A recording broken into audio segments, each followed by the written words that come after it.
এখন দেখো, এই যে বড় যে ইউনিটটা আসলো, বড় সাব ইউনিটটা আসলো রাইবোসোমের, এটার সাইড থেকে মোট তিনটা।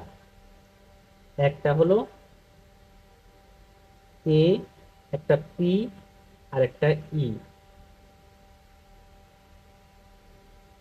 প্রথম যে টিআরএনএটা ছিল মেথিওনিন, আর নিচে এমআরএনএর যে কোডন ছিল এ ইউজি, তার সাথে অ্যান্টিকোডন ছিল ইউএসি টিআরএনএর।